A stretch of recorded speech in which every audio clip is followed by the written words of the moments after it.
और इंजीनियर साहब को पता है, इंजीनियर साहब के पुराने वीडियोस निकाल के देखें, उसमें ये कहते थे कि ये जो सेकुलर लिबरल लोग कहते हैं ना कि किस मसलक या किस फ़िरके की इस्लामी हुकूमत आएगी, नहीं भाई, इस्लाम सब का एक है, बस जो मसालिक है उनकी अपनी, ये ऑन रिकॉर्ड है, आपको उनके पुराने वीडियोज़ में सारी बातें मिलेंगी। मैं कहता हूँ कि ये सेकुलर्स के फ्रंटमैन हैं और कादियानियों के फ्रंटमैन हैं, और ये दोनों मामलात में एग्जैक्टली यही बात करते हैं। आपको याद होगा जब इनसे सवाल किया गया था कि क्या अहले किताब का ज़बिया हलाल है, तो इन्होंने वो मजमून बांधा और उसके बाद इन्होंने ऐड कर दिया नहीं फिर कादियानियों का भी होगा, किस वक्त जब लोग ज़्यादा रिसेप्टिव हैं कि इस सवाल का क्या जवाब देंगे। लेकिन ये मैं मानने को तैयार नहीं हूँ कि एक आदमी इतने अरसे से एक ही पैटर्न पे काम कर रहा हो। जब कादियानियों वाली बात है तो वहाँ पे भी यही टेक्निक, सेकुलरिज्म को फैलाने की बात है तो भी यही टेक्निक, और वो खुद को इस्लामिक स्कॉलर कहता हो, इस्लामिक स्कॉलर कहता हो और सेकुलरिज्म के लिए काम कर रहा हो, तो रैंड कॉरपोरेशन वाले फिर गलत तो नहीं थे कि उनको ऐसे ही मुसलमान चाहिए, ऐसे ही मुसलमानों को उन्होंने सपोर्ट करना है।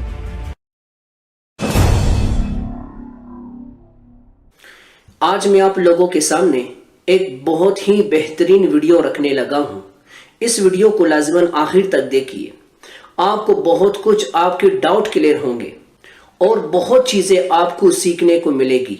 जैसा कि आप सब जानते हैं कि इंजीनियर साहब ने तरह तरह की बातें दुनिया के अंदर आम कर दी हैं और उम्मत मुस्लिमा के अंदर कैसा तोड़ फैलाया है। नाजरीन, इस दौर के अंदर जनाब मुफ्ती यासिर नदीम अलवाजदी साहब और कैसर साहब, बड़ा अल्लाह ताला का एक इनाम है इस उम्मत मुस्लिमा के ऊपर।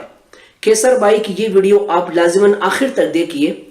उन्होंने इंजीनियर साहब की बारीक इंजीनियरिंग की बहुत ही डिटेल्स के साथ आपके सामने रखने की कोशिश की है। आप लोग इस वीडियो को देखिए, इंशाअल्लाह ताला बहुत कुछ सबक सीखने को मिलेगा। चले आइए देखते हैं, जरा ये वीडियो देखिएगा। और वो कह रहा है कि तमाम मज़ाहिब को, तमाम मकातब फ़िक्र को यहाँ पर आज़ादी होनी चाहिए। शाम में हम तमाम को सपोर्ट करेंगे, शिया हों, सुन्नी हों, क्रिश्चियंस हों, ज्यूज़ हों। तो वही जो आज इस मॉडर्न वर्ल्ड में एक सेकुलर बंदा गुफ्तगू करता है, वही गुफ्तगू आपको नजर आ रही है। कोई इस्लामिक निज़ाम की कोई बात नहीं हो रही है, और ज़ाहिर ये पॉसिबल भी नहीं है। इतने सारे फ़िरके हैं और एक फ़िरके का इस्लामिक सिस्टम आ गया तो बाकी सारे तो रगड़े गए। अस्सलाम वालेकुम, मैं हूं कैसर अहमद राजा। उम्मीद है आपकी तबीयत बिल्कुल ठीक होगी। ये वीडियो भी आपने देखा जनाब इंजीनियर मिर्ज़ा साहब का, जिसमें वो एक इंतहाई ख़तरनाक खेल खेल रहे थे, जिसके लिए साइकोलॉजी में एक्चुअली एक इस्तिलाह है, एक टर्म है जिसे कहा जाता है मैनिपुलेटिव फ्रेमिंग। क्या होती है मैनिपुलेटिव फ्रेमिंग, मैं आगे चल के एक्सप्लेन करूंगा, लेकिन अभी मैं जो इस वीडियो है इसका सियाक व सबाक में बता दूं ताकि उनके साथ नाइंसाफ़ी ना हो, यानी कि इंजीनियर साहब के साथ। ये इस वीडियो के इस हिस्से में वो तबसरा कर रहे थे शाम में जो डेवलपमेंट हुई है कि वहाँ पे जो जोलानी है, जो बेसिकली जो रेबल्स के लीडर हैं, उनको CNN पे कोई इंटरव्यू वगैरह मिला। और ऑब्वियसली ये एक इंटरेस्टिंग तबसरा है, इसलिए कि इस पे लोग डिवाइड हुए हैं। कुछ लोग समझते हैं कि ये अमेरिका की सारी साजिश है, कुछ लोग ये समझते हैं कि नहीं, ये एक बहुत बड़ा एक फ्रीडम का मौका है सीरिया के लोगों के लिए। तो चले ठीक है, उस पर हर इंसान का अपना तबसरा होगा, वो एक और बात है, उस पर कोई कंसर्न नहीं है।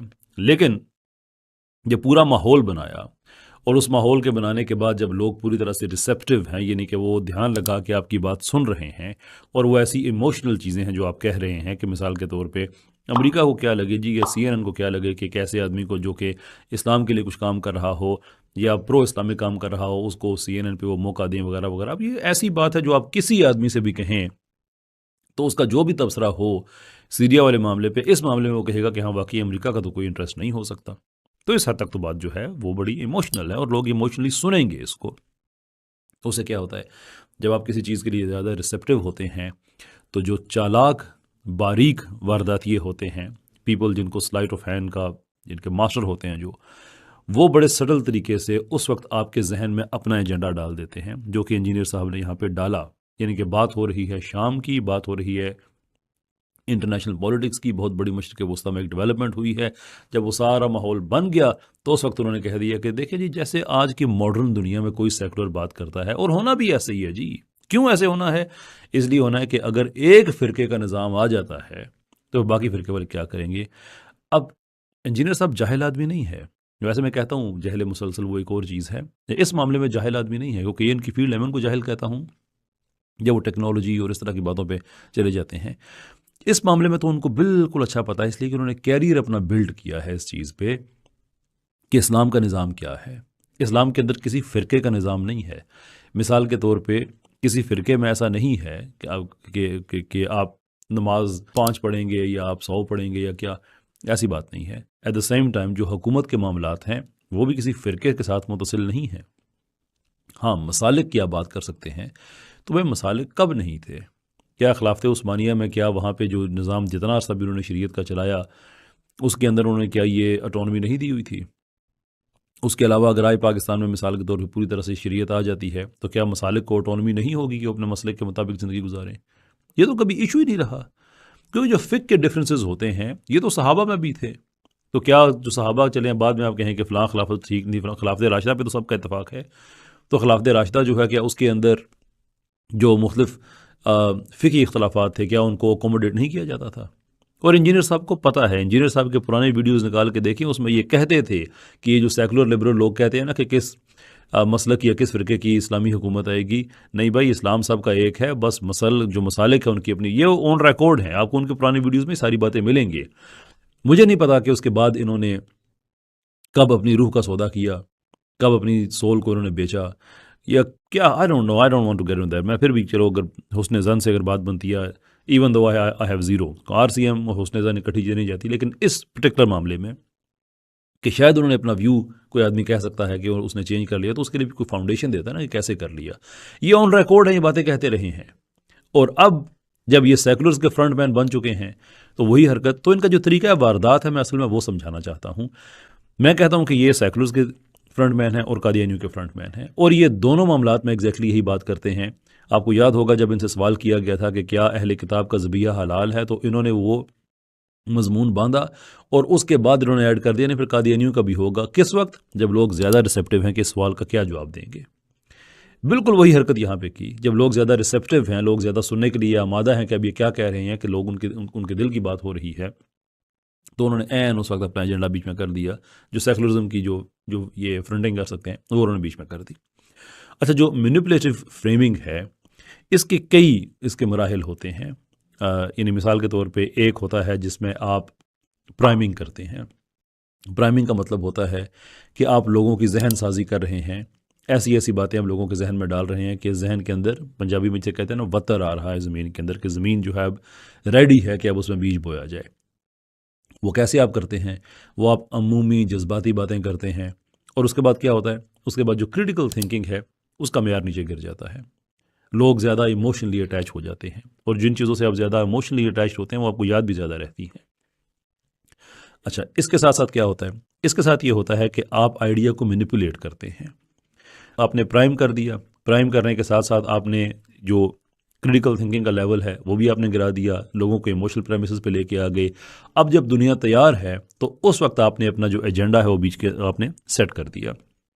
मजमूई तौर पे जो मैनिपुलेटिव फ्रेमिंग है वो इस तरह से काम करती है कि आपने लोगों की क्रिटिकल थिंकिंग को जज्बात से चेंज करके उसके बाद अपना एजेंडा उसके अंदर फिट कर दिया। बड़ी ख़तरनाक चीज़ है। नाउ कोई आदमी कह सकता है कि यार शायद इंजीनियर साहब को आपने ज़्यादा क्रेडिट दे दिया, तो उनको तो शायद इन बातों का पता ही ना हो जो मैं कह रहा हूँ, ये तो नफ्सियात की बात है। मे भी ये हो सकता है कि शायद उनको ये टर्म्स ना पता हूँ, ये हो सकता है कि शायद ये इस्तिलाहात उनके लिए नहीं हों, पॉसिबल है इसलिए कि नफ्सियात उनका मजमून नहीं है, फ़ाइन। लेकिन ये मैं मानने को तैयार नहीं हूँ कि एक आदमी इतने अरसे से एक ही पैटर्न पे काम कर रहा हो। जब कादियानी वाली बात है तो वहाँ पे भी यही टेक्निक, सेकुलरिज्म को फैलाने की बात है तो भी यही टेक्निक, और वो ख़ुद को इस्लामिक स्कॉलर कहता हो, इस्लामिक स्कॉलर कहता हो और सेकुलरिज्म के लिए काम कर रहा हो, तो रैंड कॉरपोरेशन वाले फिर गलत तो नहीं थे कि उनको ऐसे ही मुसलमान चाहिए, ऐसे ही मुसलमानों को उन्होंने सपोर्ट करना है। लेकिन हमने क्या करना है? हमने टेक्निक सीखनी है। हमने टेक्निक्स इसलिए सीखनी है कि नेक्स्ट टाइम जब कोई ऐसी हरकत करे, कोई भी आदमी हो, गामदी साहब हों या ये हों या वो दूसरे तैमूर, पिछले दिनों में तैमूर रहमान साहब को ये प्रमोट कर रहे थे कि वो तो 100% प्रो सेकुलर हैं, और आजकल तो मदारस के ख़िलाफ़ उन्होंने ऐलान जहाद किया हुआ है ऐलान जंग किया हुआ है प्रॉपर। तो कहने का मतलब ये है कि ये लोग तो अपना काम करते रहेंगे। हमारा काम यह है कि अपने बच्चों को ये टेक्निक सिखाएं, उनको बताएं कि जब कोई आदमी ऐसी हरकत कर रहा हो तो आपके रेडार पे फिल फॉर ये चीज़ अपेयर हो जाए कि आ गए अपनी सस्ती बारीक वारदात पे, सस्ती हरकत बारीक वारदात, क्योंकि ये बंद नहीं बांधेंगे जब हम, हमारे लिए बड़ी दिक्कत होगी। So for that reason it's very very important कि हम इन चीज़ों को समझें और अपने बच्चों को भी समझाएं। बहुत बहुत शुक्रिया आपका। अस्सलाम वालेकुम।